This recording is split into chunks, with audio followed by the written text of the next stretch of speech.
Este es El Mundo del Derecho y el Derecho en el Mundo, un programa de análisis, comentarios y discusiones sobre temas de actualidad tratados desde una perspectiva jurídica.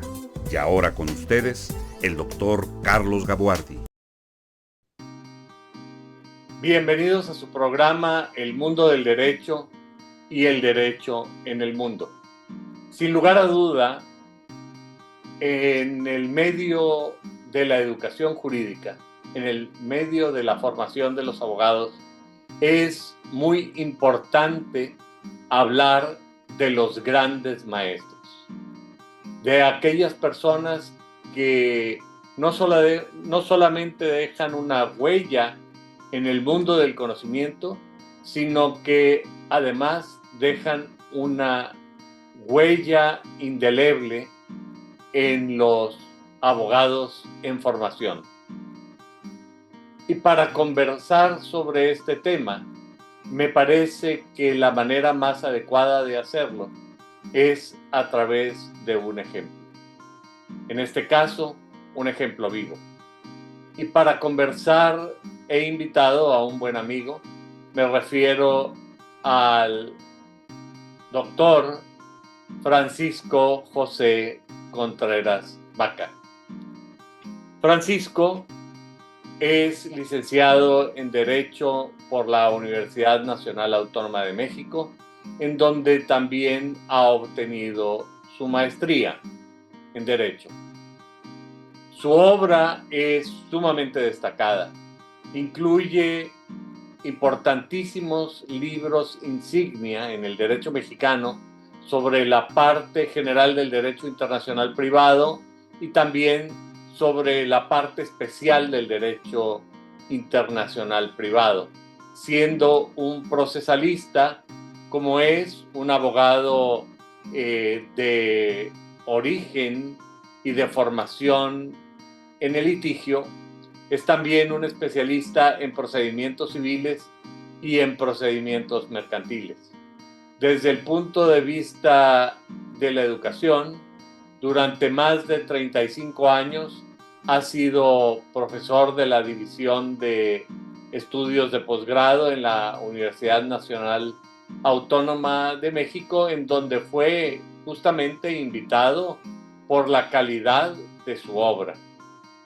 Ha sido profesor también por muchísimos años en la Universidad Panamericana, en la Ciudad de México, en la Universidad Iberoamericana, en el Instituto Tecnológico Autónomo de México, y ha sido profesor de un gran número de abogados que hoy son exitosísimos litigantes y asesores corporativos. Particularmente también quiero destacar que en el reciente 47 Seminario de Derecho Internacional Privado, celebrado por la Academia Mexicana de Derecho Internacional Privado y Comparado, este congreso de la Academia se hizo en homenaje al maestro Francisco José Contreras Vaca, a quien hoy recibimos en este programa.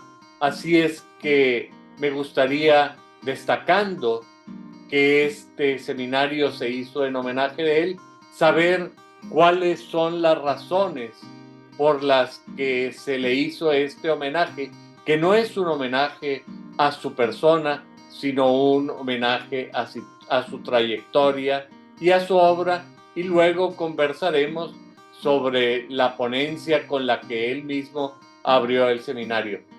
Francisco, es un gran honor para mí recibirte en este programa, y a mí me gustaría conversar sobre este gran evento que me parece que debe haber sido para ti el recibir un homenaje como el que se te hizo en la semana pasada en la Universidad Panamericana, en este caso en Guadalajara, Jalisco. Carlos, primeramente, gracias por tu invitación, gracias por tus palabras, y como tú bien lo dices, para mí fue realmente muy honroso, ¿verdad? Haber sido homenajeado en este 40º Seminario Nacional de Derecho Internacional Privado de la MEDIP, de la Academia Mexicana de Derecho Internacional Privado y Comparado. Y pues bueno, por mi trayectoria dentro de la academia, la cual considero que, bueno, sí ha sido amplia, considero el homenaje inmerecido, pero quizá a manera de anécdota, contarte un poquito cuál ha sido mi evolución dentro de estos seminarios y dentro de la academia. Primeramente, señalar que estos seminarios de Derecho Internacional Privado, su finalidad es conseguir realmente a juristas, ¿verdad? O futuros juristas que se interesen en estas áreas, Derecho Internacional Privado, y posteriormente se adicionó el Derecho Comparado. Y creo que yo he sido un ejemplo de esta semilla que se ha sembrado en este tipo de eventos, y sobre todo por la Academia Mexicana de Derecho Internacional Privado y Comparado, a la cual estoy muy agradecido. Quizá nada más comentarte que mi participación en la academia se remonta al 7º seminario. Esta vez hicimos el 47º seminario, entonces estamos hablando de 40 años, y allá en aquel entonces yo era estudiante. Mi profesor, un ilustre también jus internacional privatista, el doctor Víctor Carlos García Moreno, mi profesor en la Facultad de Derecho de la UNAM, quien me invitó al seminario. Una vez en los pasillos de la facultad me dijo: oiga, ¿de qué va a ser su tema de tesis, su trabajo de tesis? Yo le dije: de derecho procesal, porque yo desde que era estudiante yo quería ser procesalista. Entonces el doctor Víctor Carlos me dice: ¿por qué no lo hace de procesal internacional? Va a haber un seminario, el 7º, en la Universidad Autónoma de San Luis Potosí, ¿por qué no asiste? Entonces me decidí a asistir buscando mi tema de tesis. Para mí realmente fue maravilloso estos seminarios. Me acuerdo los debates tan importantes del doctor Pérez Nieto Castro con el doctor Carlos Arellano García, con el doctor Víctor Carlos García Moreno, con el doctor Fernando Vázquez Pando, la doctora Laura Trigueros, entre otros muchos académicos que en aquel entonces eran jóvenes, entusiastas y participantes, y los debates eran muy acalorados. Y bueno, finalmente elegí un tema de tesis que era la Comisión Interamericana sobre Recepción de Pruebas en el Extranjero. Hice mi examen profesional, el doctor Víctor Carlos García Moreno fue el presidente del sínodo, y una vez que ya aprobé la licenciatura, el mismo doctor me dice: ¿por qué no en el próximo seminario, que en este caso el 8º se llevaría a cabo en la Universidad Michoacana de San Nicolás de Hidalgo? Dice: ¿por qué no da un trabajo sobre su tema de tesis, que es el que obviamente ya lo tiene más estudiado? Y pues en este caso yo sí sentía una responsabilidad muy grande, porque frente a estos juristas tan importantes, pues yo decía: ¿qué puedo aportar a la academia? ¿Qué puedo aportar a los seminarios? Pero me decidí y acudí a este 8º seminario, donde recuerdo que el mismo tema de mi trabajo lo daba el doctor Carlos Arellano García, que aquel entonces ya era una persona muy reconocida, claro, y lo daba antes que yo. Entonces yo dije: no, pues obviamente estoy en una posición bastante difícil. Participó el doctor Arellano primeramente, y después yo con el mismo tema expuse mis ideas. Afortunadamente parece que todo salió bien, y a partir de ese momento me incorporé a la Academia Mexicana de Derecho Internacional Privado y a sus trabajos. Estamos hablando del año de 1984, es decir, hace algunos años, algunos ayeres, no tantos, pero algunos. Y puedo señalar que dentro de la academia he sido testigo y en ocasiones partícipe de la evolución del derecho internacional privado en México, porque en aquel entonces, 1984, el derecho internacional privado era muy distinto al que tenemos actualmente, donde privaba ese sistema territorialista, donde para todas aquellas cuestiones donde se implicaban un extranjero o una situación que tenía puntos de contacto con el extranjero, se aplicaba el derecho mexicano a rajatabla. Incluso me acuerdo que el doctor Carlos Arellano García decía que era un sistema chicharronero, así lo mencionaba porque era muy dicharachero. ¿Y por qué chicharronero? Porque decía, es el de solo mis chicharrones truenan. Y efectivamente, entonces, los jueces aplicaban nada más el derecho mexicano y por lo tanto, pues no había manera de aplicar el derecho extranjero, a diferencia, ¿verdad?, de el código anterior al de 1927, el código que entró en vigor en 32, donde el código de 1884, el anterior, sí era un código a la usanza francesa, donde permitía la aplicación del derecho extranjero. Entonces México tuvo ahí un retroceso, ¿verdad?, de los varios que hemos tenido, espero que nos sigamos teniendo, pero bueno, en ese retroceso la evolución, la jurisprudencia obviamente se dejó de aplicar, hubo un retroceso totalmente del derecho mexicano y por lo tanto entonces únicamente se aplicaba para todas las situaciones nuestra legislación.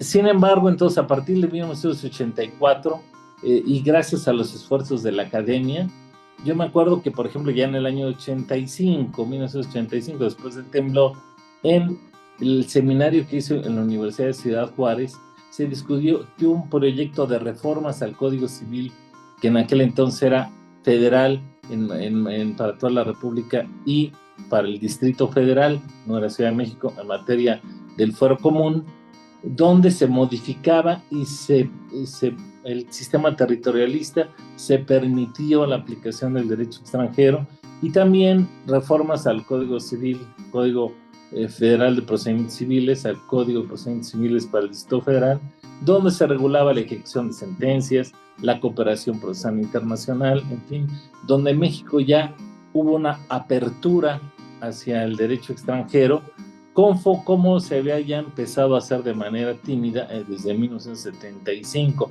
y con la publicación en 1979 de los primeros tratados, ¿verdad?, que México suscribe en materia de derecho internacional privado, emanadas de estas CIDIP, las conferencias interamericanas de derecho internacional privado y comparado. Y de ahí, donde además la academia ha tenido un rol muy importante a lo largo de los años. Sí, tuvo un rol muy importante. Y yo me acuerdo que en ese seminario de Ciudad Juárez, donde el doctor Jorge Alberto Silva fue quien nos invitó, pues ahí hubo acaloradas discusiones respecto del proyecto de reformas, ¿verdad?, a todos estos códigos. Y sí me acuerdo de manera muy interesante cómo se discutía y por artículo, y entonces decía, no, es mejor ponerlo así. En fin, se hicieron las adaptaciones, se hicieron los cambios de estilo. Posteriormente, el Ejecutivo fue el que presentó realmente el proyecto que hizo la Academia Mexicana de Derecho Internacional Privado a la Cámara de Diputados y se aprobó prácticamente así, y después a la Cámara de Senadores, y finalmente se publicaron todas estas reformas que fueron tan importantes para la apertura del derecho internacional privado en México. Y así recuerdo posteriormente cómo se reformó en 1993 el Código de Comercio, primero en 89, y después incorporando el arbitraje comercial internacional, posteriormente el mismo Código de Comercio en 1993, incorporando la Ley Modelo de Arbitraje Comercial Internacional, y cómo así, de manera paulatina durante esos 40 años, se han hecho modificaciones a nuestros códigos. México ha tenido una participación muy importante en los foros internacionales, cómo se suscribieron los tratados de libre comercio y cómo la academia también participó de manera muy importante en estos capítulos de los mecanismos alternativos de solución de controversias, y cómo finalmente, ya para abreviar, cómo también la academia participa e incluye realmente, gracias a la labor de la academia y al proyecto de la academia, el libro 10, ¿verdad?, en el Código Nacional de Procedimientos Civiles y Familiares. Entonces, para mí realmente ha sido un honor participar dentro de la Academia Mexicana de Derecho Internacional Privado y Comparado. Fíjate que a mí me parece una cosa muy importante, que esta relación entre la Academia Mexicana de Derecho Internacional y Comparado y la evolución del derecho en esta materia esté tan vinculada, porque de alguna manera se convierte en un ejemplo de cómo la vida académica activa y productiva puede incidir de manera importante en la evolución del derecho positivo. Exactamente, sí. Sí, y para mí ha sido muy interesante toda la participación en estos cambios. Y en este sentido, Francisco, los cambios que el mundo nos proporciona en estos momentos son los que se refieren al desarrollo de las nuevas tecnologías, al desarrollo del mundo digital. En nuestra anterior conversación, el tema fue el metaverso, en donde tú te has convertido en un verdadero experto y has llegado a ubicar los problemas tan importantes y significativos que el metaverso trae para el mundo jurídico. Pero particularmente tu ponencia en Guadalajara se refiere a dos ámbitos: la incidencia del mundo digital en los procedimientos privatistas, pero también al revés, cómo incide estos desarrollos del derecho positivo en la formación de los nuevos juristas. ¿Me podrías ayudar a entender un poco cómo fue que planteaste estos temas y cuál es el enfoque que tú has querido dar? Sí, sí, mira, Carlos, en este nuevo Código Nacional de Procedimientos Civiles y Familiares, que sabemos que está implementando de manera gradual en el país, existe un libro octavo que se refiere a la justicia digital. Sin embargo, nosotros pudiéramos pensar que la justicia digital se refiere a un cierto tipo de procesos que se pueden hacer en línea, pero que todos los demás se van a hacer de la manera normal, pero no. De manera muy interesante se señala que todos los procesos, que en principio todos los juicios son de carácter oral, lo cual ya implica una cierta digitalización porque las audiencias se videograban, ¿verdad? Entonces claro, ahí si no tienes una videograbadora ya no, entonces ya no le hiciste. Entonces ahí hay una digitalización. Sin embargo, bueno, cualquier tipo de proceso, un divorcio, un juicio de arrendamiento, un juicio hipotecario, un juicio ordinario familiar, ordinario civil, en fin, cualquier tipo de proceso, dice este código que se puede hacer de manera digital y se puede hacer en línea. Es decir, y ahí está la potestad de las partes de escoger entre uno u otro método. Por ejemplo, hay un principio también muy interesante que se llama de neutralidad tecnológica, donde señala que el código no establece preferencia a ninguna tecnología. Entonces no quiere decir que nos limitamos a las videoconferencias, sino que también permite el código que se pueda desarrollar un proceso en el metaverso, en cualquier otro sistema de comunicación a distancia que puede existir.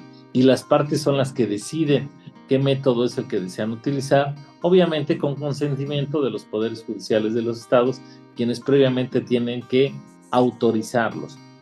Pero sin embargo es una cuestión de suma importancia y además hay un principio también de equivalencia funcional, que se llama así el principio, donde se dice que los procedimientos que se hacen de manera presencial y los procedimientos que se hacen en línea tienen el mismo valor.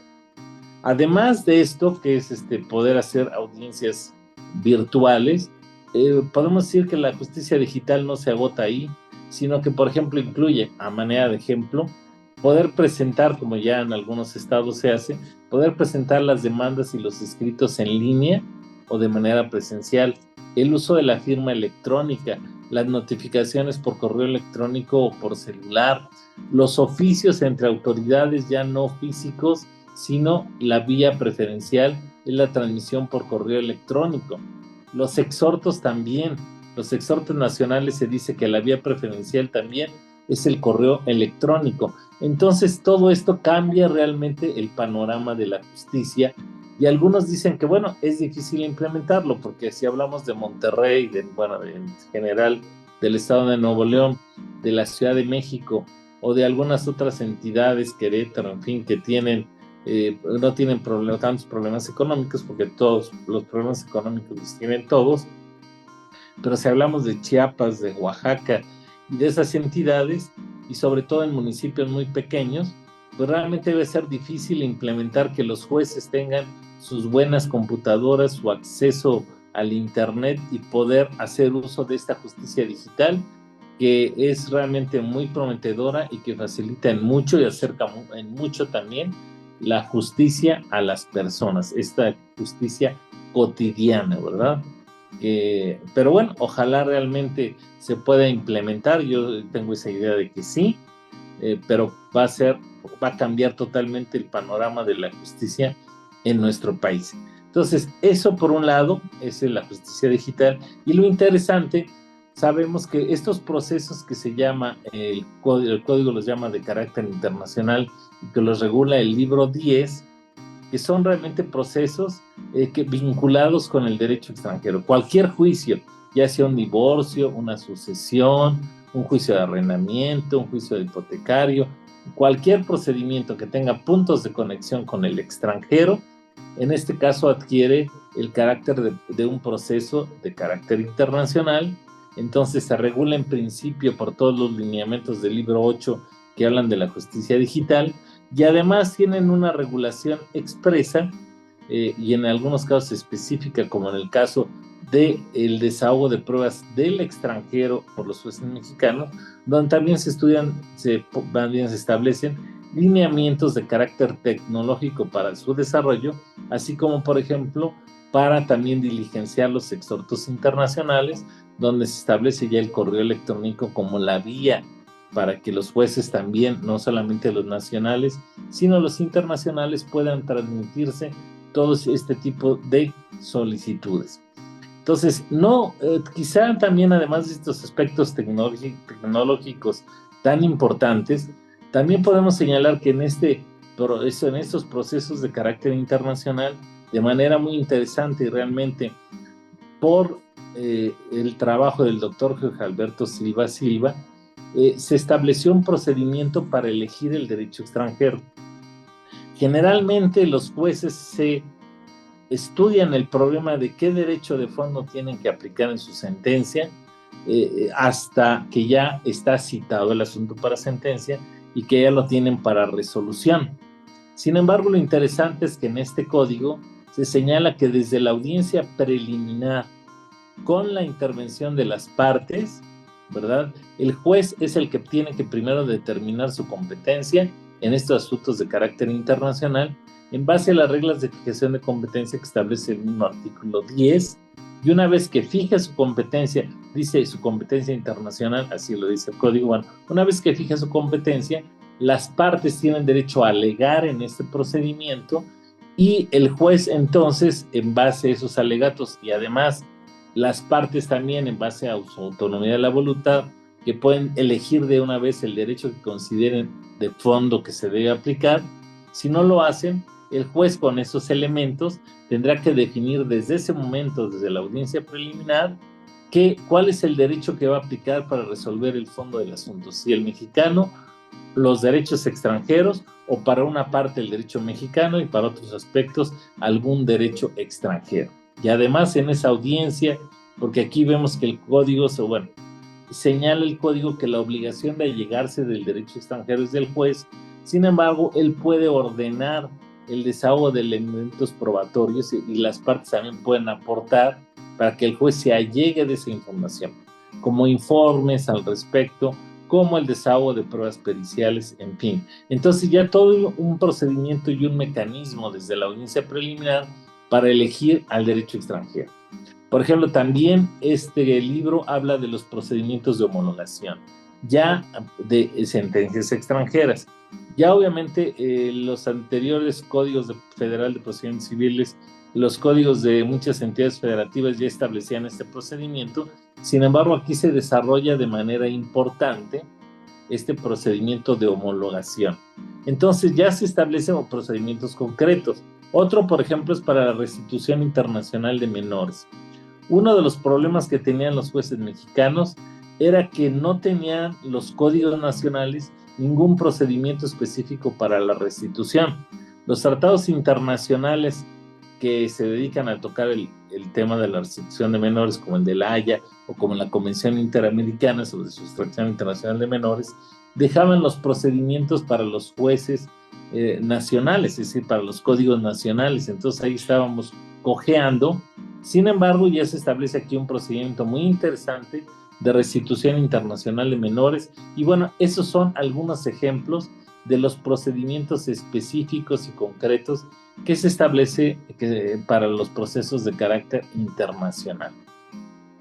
Ahora, me parece que aquí se avecinan de manera casi inmediata dos grandes cambios que van a afectar la relación entre los abogados dedicados al litigio, muy principalmente, y las personas, los jueces, quienes ejercen la función jurisdiccional. En primer lugar, el acceso inmediato a un mundo digital y por otra parte la necesidad de recurrir y aplicar al derecho internacional privado. Estos dos cambios me parecen muy importantes y la pregunta es, en tu opinión, ¿está el medio judicial y el foro preparado para enfrentar estos dos cambios, que además no son dos cambios aislados, sino que vienen en el contexto de una serie de modificaciones muy importantes a todo el entorno procesal civil mexicano, civil mercantil? Sí, como tú bien lo señalas, esto, que como lo he dicho, cambia el panorama de la justicia. Realmente la justicia digital, los procesos de carácter internacional y la regulación en general de todos los procesos orales que regula el código, realmente dan otro rostro a la justicia en México, y eso implica la capacitación tanto de los jueces como de los litigantes y de los estudiantes, que son los futuros y los cercanos ya, porque pensábamos que la preparación de la carrera a lo mucho dura 5 años, es decir, los próximos litigantes y que se van a enfrentar a toda esta problemática de aplicar este código nacional, ¿verdad? Que ya regula, le da otra cara a toda esa que se denomina como la justicia cotidiana. Por eso yo hablo también de la incidencia de estas reformas a la enseñanza del derecho internacional privado. Y creo que hay muchas cosas que se pueden reforzar y que ahorita las señalaré, bueno, en el momento que tú me lo solicites, ¿verdad? Bueno, estamos prácticamente entrando a eso, pero quizá antes de que tú me indiques cuál es la manera en que tú ves que esto va a incidir en la formación de los estudiantes, la primera pregunta que yo me haría es, ¿actualmente en las facultades de Derecho se incluye de manera suficiente y adecuada la enseñanza de temas de derecho internacional y comparado? Porque me da la impresión de que en las ciudades más importantes este es un tema que se ha incorporado por necesidad en el medio educativo, pero al mismo tiempo me da la impresión de que hay algunas partes en que todavía no se han enterado ni siquiera que existen estas materias. Sí, desgraciadamente, lejos de avanzar en la materia del derecho internacional privado y del derecho comparado, en los programas de estudio de las universidades se ha visto un retroceso. A manera de ejemplo, en la Facultad de Derecho de la Universidad Nacional Autónoma de México, que muchas veces influye a muchas otras universidades del país, existía el derecho internacional privado, se dividía en 2 semestres. En el primer semestre se tocaba la parte general y en el segundo semestre aspectos convencionales, la parte especial, que también así le llamaban. Sin embargo, actualmente se ha reducido a un solo semestre. Y en algunas otras universidades, pues ya ni siquiera tocan el derecho internacional privado, ¿verdad? No obstante que el derecho internacional privado cada día adquiere mayor importancia, porque cada día sabemos que es más fácil y cada día mucho más ágil el intercambio de personas y cosas entre los países. Eso sí no ha reducido, se ha incrementado. Muchísimo. Sin embargo, por una cuestión desde mi punto de vista carente de lógica, en las universidades se ha querido reducir el estudio del derecho internacional privado y obviamente si en un semestre a los profesores no les da tiempo de tocar toda la problemática y por eso es necesario ampliar su estudio, porque creo que la problemática que enfrenta el derecho internacional privado cada día es más socorrida en esa justicia cotidiana, ¿verdad? En un divorcio, cada vez es más fácil que se casen o no se casen, pero tengan hijos con una persona extranjera, sucesiones también que impliquen bienes en diversas partes del mundo, obviamente problemas de materia mercantil muchísimos, ¿verdad? Donde se comercia con muchas partes del mundo, entonces es necesario resolver todos estos problemas y por lo tanto ampliar la enseñanza de la solución de esta problemática. ¿Y a qué atribuyes tú este divorcio entre la evolución de la realidad y el desarrollo de los programas académicos de enseñanza? Creo que se debe a que en muchas universidades piensan que también como se agiliza el mundo, deben de agilizar ellos que salgan los estudiantes, todos los quieren hacer como pan tostado, ¿no? Es decir, en vez de decir 5 años, ampliarlo a 6, lo reducen a 4, y los que pueden lo reducen a 3, y los que pueden lo reducen a 2, entonces como meterlos a los alumnos al horno de microondas, y en 7 minutos ya salieron siendo especialistas en todo, lo cual sabemos que no es posible, y yo creo que eso se debe, ¿verdad? Que quieren reducir las materias para que los alumnos se puedan recibir más rápidamente en detrimento de la calidad académica, lo cual no es conveniente. Sí, uno de los signos de los tiempos, no me cabe duda que es ese deseo de inmediatez, de que todo ocurra ya, independientemente de la calidad o de cualquier cosa, las cosas inmediatas, entre más rápido mejor. Y esto Exacto. No necesariamente es así. Así es, estoy de acuerdo contigo, yo creo que es eso, como es tan rápida, incluso uno recibe correos electrónicos, mensajes de WhatsApp, pues está viendo el WhatsApp y a la vez otra cosa, en fin, cada día todo el mundo se agiliza más y piensan que también acortando la carrera de Derecho y que el alumno salga más rápido al mercado laboral se van a solucionar los problemas y no. Creo que ahí sí se requiere tiempo, como los buenos vinos, se lleva su tiempo para que el añejamiento y que realmente salgan bien preparados los alumnos. Sí, es como tratar de cocer un alimento para que se eliminen todas las bacterias y tenga buen sabor, pues ahora lo vamos a hacer a la mitad para que salga más rápido, pero las consecuencias van a ser fatales. Ahora, en este sentido, a mí me parece que esta apertura al mundo digital, que desde luego tendrá sus dificultades, me imagino, por todo esto que significa educar tanto a la judicatura como al foro, pero me parece que de alguna manera va a ser muy importante en cuanto se refiere al acceso a la justicia, porque hoy en día todo el mundo trae un celular desde el que puede hacer una videoconferencia, una videollamada, y esto podrá llegar a poblaciones y a lugares en donde pues el juzgado quedaba a 4 o 6 horas de camino. Eso aquí en México, no digamos en otros países del mundo. Sí, exactamente. Creo que bien aplicada la justicia digital puede acercar a las personas, porque esas poblaciones lejanas que realmente que no tenían acceso a muchas cosas, con una adecuada aplicación de la justicia digital, podrían tener un acceso importante a la justicia, ¿verdad?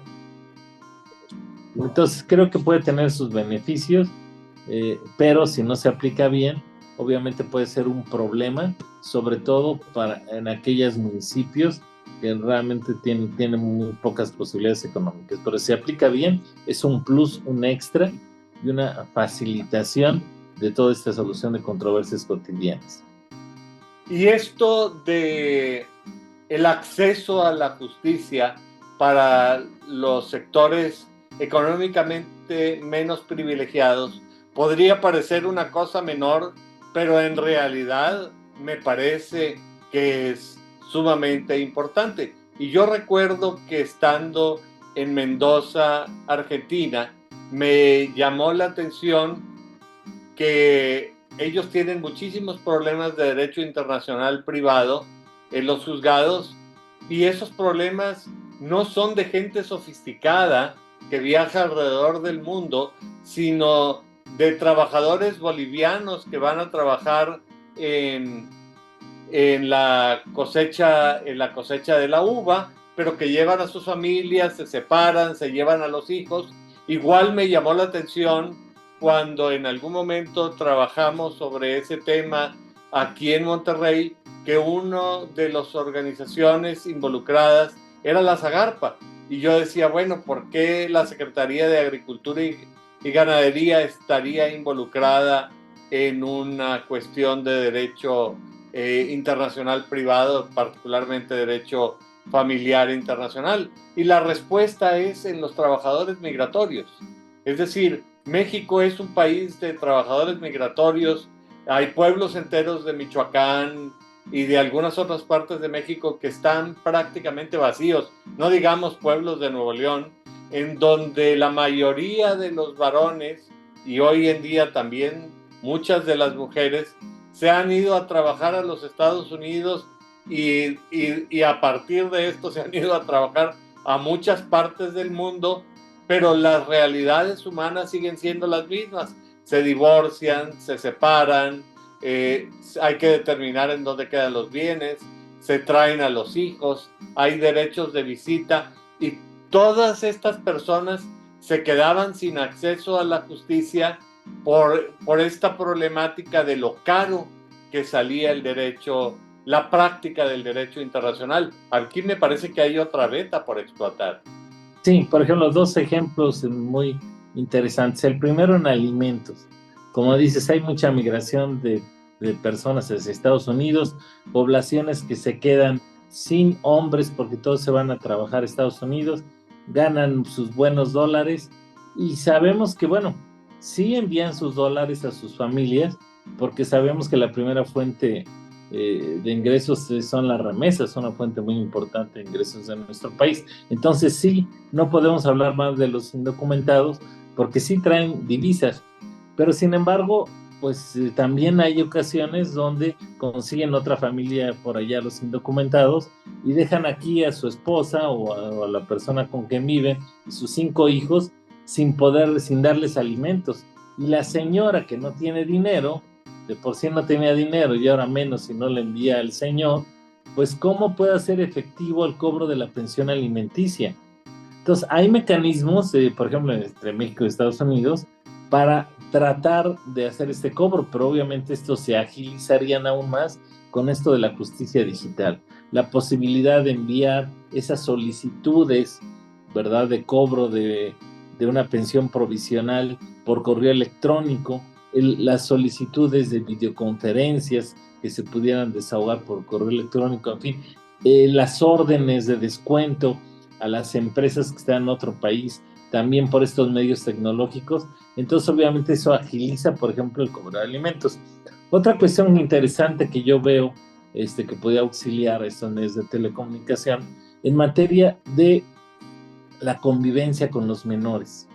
Por ejemplo, una persona, un niño que está en México y su padre que está en Estados Unidos, pues bueno, se pueden comunicar por teléfono, ahora por videoconferencias, pero por ejemplo también pueden hacerlo ahora incluso por metaverso, y eso es todavía una forma de acercar más a las personas. Quiere decir que la tecnología puede acercar más a esas personas que estén distantes, aunque, bueno, no sea virtualmente y no físicamente, pero sí es una forma de fomentar en estos casos la convivencia entre padres e hijos. Y bueno, y así hay muchas cuestiones en las cuales la tecnología puede ayudar.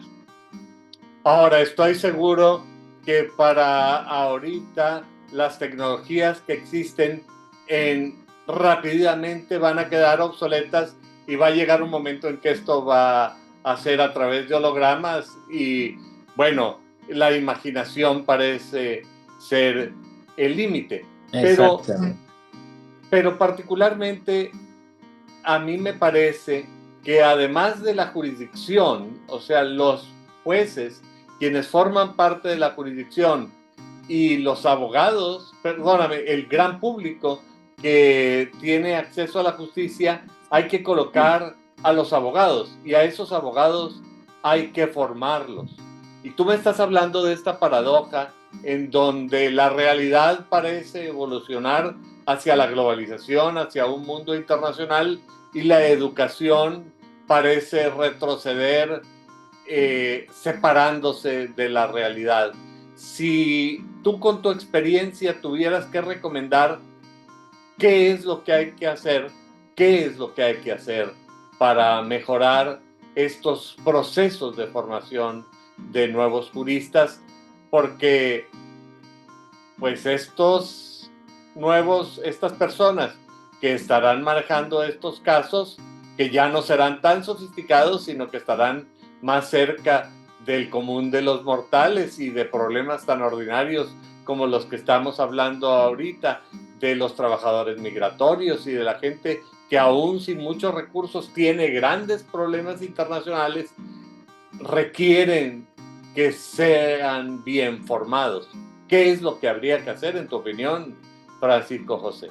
Claro, yo creo que para reforzar la enseñanza del derecho internacional privado, no solo se tiene que valer del método magisterial, el método clásico, donde el profesor es el que pues explica las cuestiones legales, cuáles son los elementos de la materia, que muchas veces lo hace de manera unilateral. Creo que independientemente, bueno, ese método se tiene que seguir utilizando, pero no nada más de manera unilateral, sino también que los alumnos también participen, expongan, en fin, y se cuestionen. Pero sin embargo, en México, bueno, hay que seguir utilizando este método, pero hay que reforzarlo con el uso de otros métodos, como el método del caso. Sabemos que para el common law, pues la enseñanza se basa en este método. Entonces, además, los profesores tienen que enseñar casos prácticos, ¿verdad? Y casos que se sustenten básicamente en base a la experiencia mexicana, hablando de México.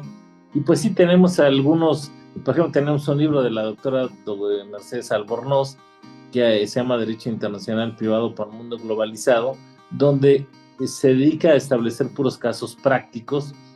También la Academia Mexicana de Derecho Internacional Privado, en su obra Lecciones de Derecho Internacional Privado, que así se llama, también tiene, por ejemplo, el estudio de ahí de un caso práctico. En ese caso yo hice esa participación en un caso muy interesante ante Nor Patiño, pero sin embargo ya estamos estudiando en la academia hacer un libro, ¿verdad?, donde todos los académicos participemos para hacerlo con puros casos prácticos y obviamente darle a los maestros ese material para que con sus alumnos los estudien en la clase, lo cual obviamente fortalece en mucho sus habilidades.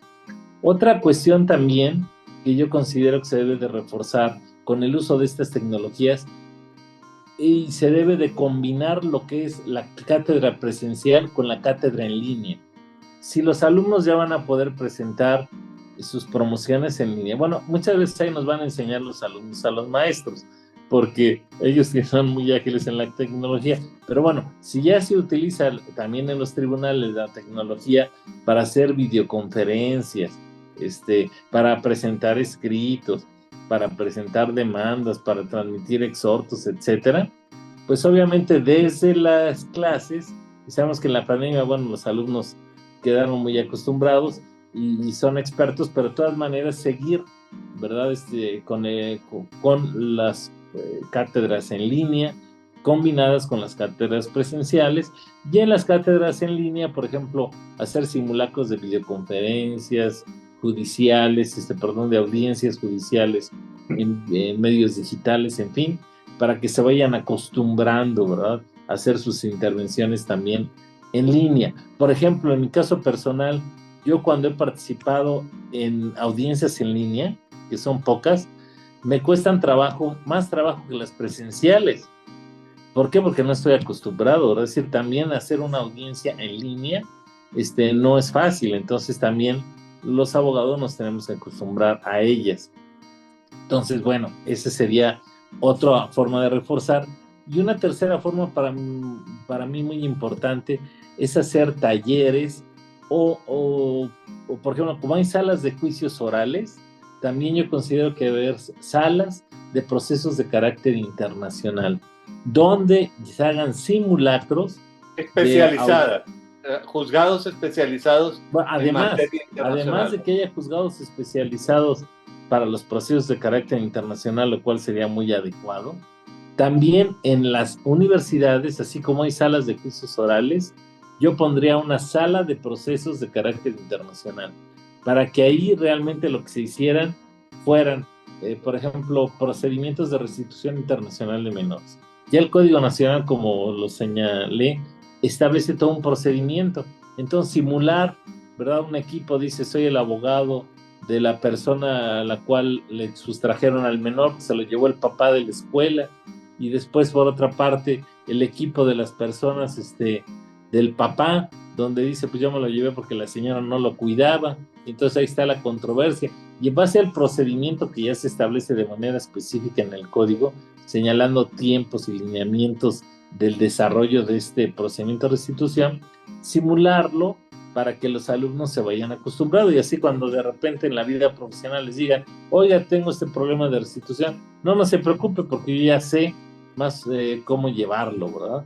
Por ejemplo, de una sentencia extranjera que se tiene que ejecutar en México y se va a abrir un procedimiento de homologación, también en esa sala de procesos de carácter internacional, simular todo este tipo de incidentes o de procedimientos de homologación, para que ya los alumnos, cuando les toque en la vida práctica, ya tengan esa costumbre.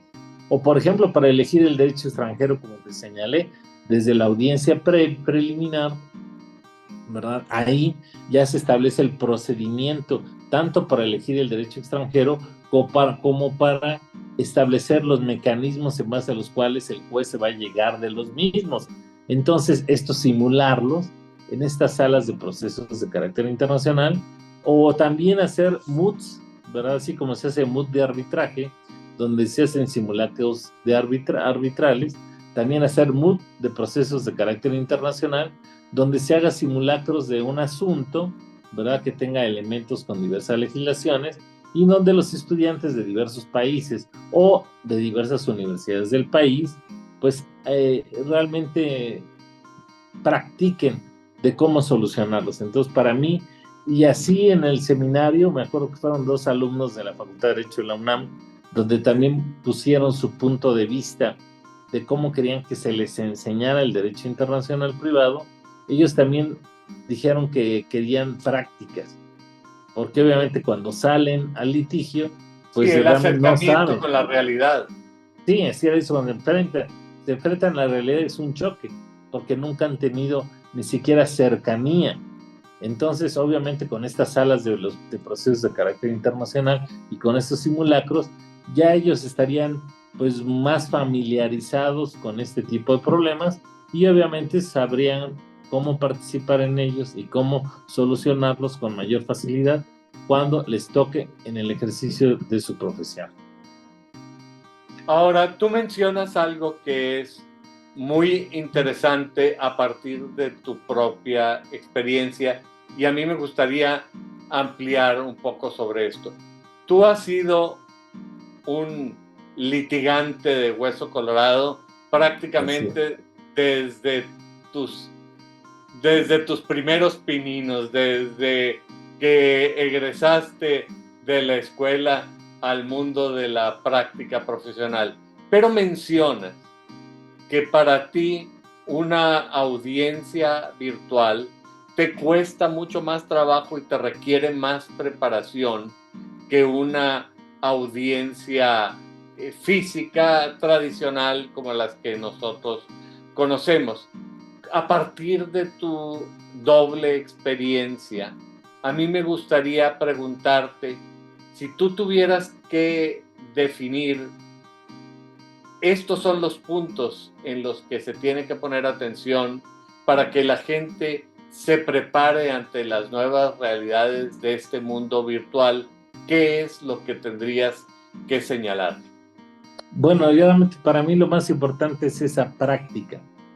Es decir, si desde las aulas universitarias ya el alumno tiene esa práctica, por eso digo, las clases también a distancia se deben de mantener. Y así, por ejemplo, en una clase que me toque a distancia, hacemos también un simulacro de una audiencia preliminar, ¿verdad? Y cómo intervienen las partes, cómo interviene el juez, cómo, en fin, por ejemplo, los lineamientos para el desahogo de una audiencia virtual, pues ahí se señala incluso las características que no debe estar solo, por ejemplo, la persona que va a testificar, en fin, ciertos lineamientos. Entonces, obviamente en la clase exponerlos para que los alumnos pues ya los empiecen a poner en práctica. Entonces yo creo que ese es un elemento muy importante. Si yo cuando estuviera estudiando Derecho y ya hice varios simulacros de audiencias de juicio o de juicios virtuales, pues obviamente en el momento que ya en mi práctica profesional me enfrente a ellos, pues voy a tener menos problemas. Entonces considero que eso es una cuestión importantísima, que realmente los profesores de Derecho Internacional Privado no sea que hayamos descuidado, sino que en su momento no existía estas necesidades, pero ahora que ya se modifica la justicia y que ya tiene un rostro digitalizado, pues es necesario que los alumnos también se vayan adiestrando en toda esta nueva visión de la justicia en México. Pero a mí me parece que esto requiere un mucho mayor trabajo y compromiso por parte de los profesores. No es lo mismo preparar tu clase e ir a exponer a través de la conferencia magistral que preparar todos estos materiales, cursos, ejemplos, simulacros, entrenar a los estudiantes. Parece que esto requiere un gran esfuerzo por parte del profesorado. Sí, exactamente. El profesorado tiene que poner ese esfuerzo adicional para, además de preparar su clase de la forma tradicional, pues agregar casos prácticos, quizá unas clases dedicarlas a hacer simulaciones, y para esto es que mejor que, bueno, pedir la sala de juicios orales de la universidad, y en ella, que podría ser en su momento ya una sala especial de procesos de carácter internacional, pero bueno, cualquier sala de juicios orales para hacer estas simulaciones. Sí implica un mayor compromiso de los académicos, pero creo que sí es necesario que esforzarnos y reforzar estos aspectos. Pero esto en realidad significa solamente darle las bases a los estudiantes para entrar a un universo que es amplísimo. Claro, sí, como siempre, es decir, la brecha entre lo que es la teoría y la práctica, pues hay que tratarla de romper, aunque creo que sí siempre el alumno ya cuando se enfrenta a la realidad y ya ve las grandes dimensiones y la gran tipo de problemáticas que se puede enfrentar, siempre habrá un choque, ¿verdad? Pero hay que hacerlo cada día menos violento, porque yo me acuerdo que a veces estudiabas en la teoría unas cosas y ibas a los juzgados y era otra cosa totalmente distinta. Realmente había una dos mundos separados. Sí, eran dos cosas separadas. Entonces, yo creo que poco a poco se han ido acercando. Sin embargo, hay que acercarlo más, pero sí siempre habrá este choque, ¿verdad? Que cuando el alumno diga, bueno, ok, ya estudié la materia, ya tuve simulacros, en fin, ya estudié casos prácticos, pero el día que le llegue realmente el cliente llorando a la mujer a su despacho y diga, es que mi esposo se acaba de llevar a mi hijo a Inglaterra, como una vez me llevaron a señores que saliendo de la escuela se los llevó a mis hijos, se los llevó a Inglaterra. ¿Ahora qué hago, licenciado? Ayúdeme. Pues digo, aunque estén bien preparado, a la mera hora dice, ¿qué dijo el maestro? ¿Cómo iba? Siempre va a haber un problema, ¿verdad? Y uno va a tener que estudiar y pues para salir avante con el asunto, pero pues ya no sería tanto el choque si ya uno tiene mayores elementos que se hayan estudiado desde la carrera. Cada caso es distinto y de alguna manera impone retos que superan a todos los libros y a todos los autores y que te obligan a pensar, a reflexionar metodológica y sistemáticamente. Pero todo esto que hemos estado hablando parece que nos habla de un derecho internacional privado que se centra en la realidad mexicana, en la práctica mexicana, en los juzgados mexicanos, en el derecho mexicano. Sin embargo, por definición y vocación, el derecho internacional privado se abre al mundo. Y en un momento determinado, yo quisiera referirme a dos temas. Por una parte, la labor que realiza la academia, en donde vienen juristas de todas partes del mundo y de algún modo te permite realizar y consolidar una red de contactos, y por otro lado, la conciencia de que lo que se prepara aquí en México va a repercutir en el extranjero, o aquello que viene del extranjero tiene que ser implementado e instrumentado a través de los tribunales mexicanos. Cuéntame un poco cómo es que se da esta dinámica en la práctica y si el mundo también está respondiendo al mismo ritmo que México está respondiendo, o en el resto del mundo sucede mejor y nosotros estamos atrás, o nosotros vamos a la vanguardia, o es totalmente diverso y sucede un poco de todo en el mundo de la realidad. Bueno, podemos señalar que la Unión Europea es más avanzada, ¿verdad? Mucho más avanzada que nuestro país, y que también algunos otros estados también tienen un mayor desarrollo dentro del derecho internacional privado. México no está tan mal, a la fecha participa en muchos foros internacionales, sigue suscribiendo tratados internacionales en la materia. A mí me gustaría que lo hiciera en mayor medida, pero sí, como tú lo señalas, es importante no nada más conocer de la experiencia mexicana, sino conocer de la experiencia de la solución de los asuntos en otros países, en otras latitudes, para que así el abogado de derecho internacional privado es un abogado global, no solamente actúa en México, sino que puede actuar también en otros países, y por lo tanto también estos simulacros, estos MOOCs, pues no deben de ser necesariamente con abogados y con casos o universidades puramente nacionales, sino que también debe haber ese intercambio con profesionales y con universidades de otros países, para que también ellos nos digan de sus experiencias y nosotros las compartamos las nuestras, y con eso podamos hacer un desarrollo más amplio de la materia, que sabemos que en muchos aspectos se unifican, ¿verdad? Se uniforman los criterios de solución de las problemáticas de derecho internacional privado. Pero si va uno a Veracruz, el juez de Veracruz tiene otros criterios, pues me imagino que el juez de España, de Luxemburgo o de no sé qué parte en Texas, pues tendrá otros criterios diferentes. Y en este sentido, a mí me gustaría que tú me ayudaras a vincular esta idea de los MOOCs con el uso de las nuevas tecnologías, porque me parece que estos simulacros de alguna manera también deben incluir esta realidad diversa, multicultural y global. Sí, porque no podemos señalar que a nivel mundial los MOOCs donde han tenido mucho desarrollo es en materia de arbitraje comercial.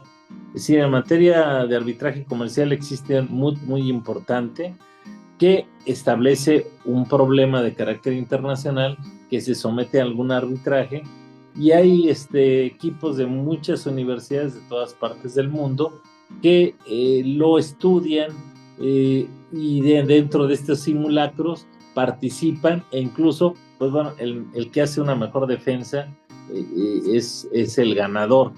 Creo que también este tipo de MOOCs, pero de procesos de carácter internacional se debe de implementar en la materia, para que participaran universidades de todo el mundo en un problema de derecho internacional privado que se va a someter no al arbitraje, sino a los tribunales de una u otra nación y ver realmente qué equipo es el que lo desarrolla mejor, y también aquí conocer cómo la solución puede variar dependiendo de la legislación que se aplique, porque no es lo mismo, por ejemplo, resolver una gestación subrogada, ¿verdad? Entre comillas, vientre de alquiler, conforme al derecho mexicano, que conforme al derecho español, o conforme al derecho de algún estado de la Unión Americana, o conforme al derecho ruso, o conforme al derecho chino, porque cada país tiene su solución diferente.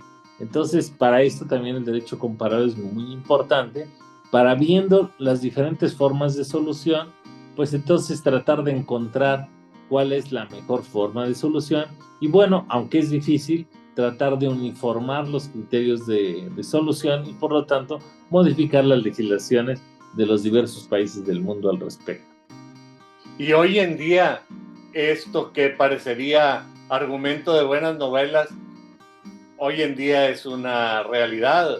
A mí me tocó en alguna ocasión, andaba buscando chocolates que no trajeran leche y los hacía una ciudadana rusa que vivía en Durango, y hoy en día nos encontramos chinos y nos encontramos vietnameses y nos encontramos estadounidenses y canadienses y gente de todas las nacionalidades viviendo en todas partes de México, y esas gentes tienen movilidad y con ellos llevan los problemas.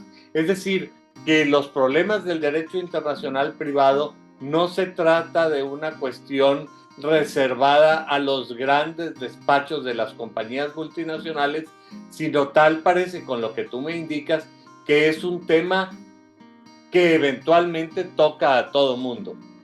Claro, exacto. Los problemas de derecho internacional privado permean a todos los habitantes del planeta, ¿verdad? Y realmente sin importar su situación económica, porque hay problemas, como te dije, que atañen a personas que no tienen mucho dinero, alimentos, cosas de ese tipo, hasta cuestiones de empresas transnacionales muy importantes, contrataciones internacionales, etcétera. Es decir, los problemas de la materia los podemos encontrar a todos los niveles. Ahora, todos estos temas que hemos estado tratando, en más de una manera me parece que podrían ser separados y tratados en lo individual. Me imagino que no es lo mismo dar un curso de un semestre sobre la parte general o anteriormente un segundo curso de Derecho Internacional Privado sobre la parte especial a nivel licenciatura, que los temas de maestría irán profundizando, y no digamos los de doctorado que tú enseñas, en donde se tocan problemáticas mucho más profundas, lo cual quiere decir que eventualmente a mí me gustaría invitarte para seguir conversando ya de manera más particularizada sobre todos y cada uno de estos temas.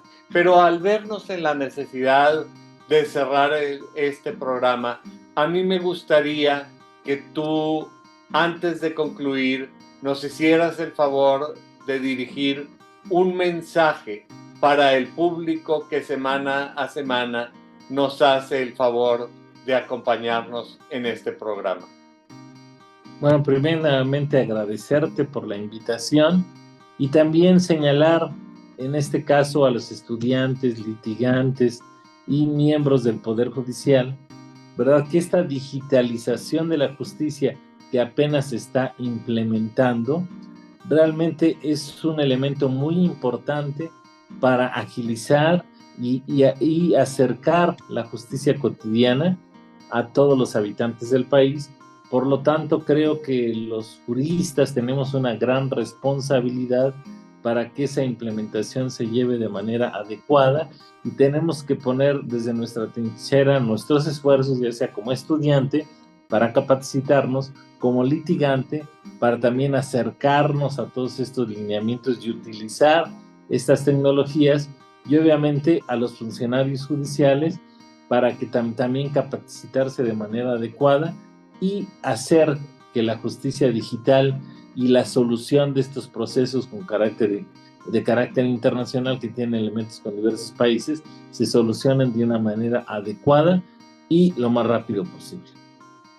Pues no me queda más que agradecerte, Francisco, por tu generosidad y apertura al tratar de manera tan sencilla y clara estos problemas que me parece que por su misma naturaleza son muy complicados. Y al público que semana a semana nos hace el favor de acompañarnos en este programa, les recuerdo que nos interesa especialmente tratar y comentar aquellos temas que resulten de su mayor interés. Así es que, sin más por el momento, agradezco nuevamente al doctor Francisco José Contreras Vaca por su aportación y participación en este programa, y tendré el gusto de saludarlos la próxima semana. Muchas gracias, Francisco. Muchas gracias, Carlos, y agradezco la invitación nuevamente.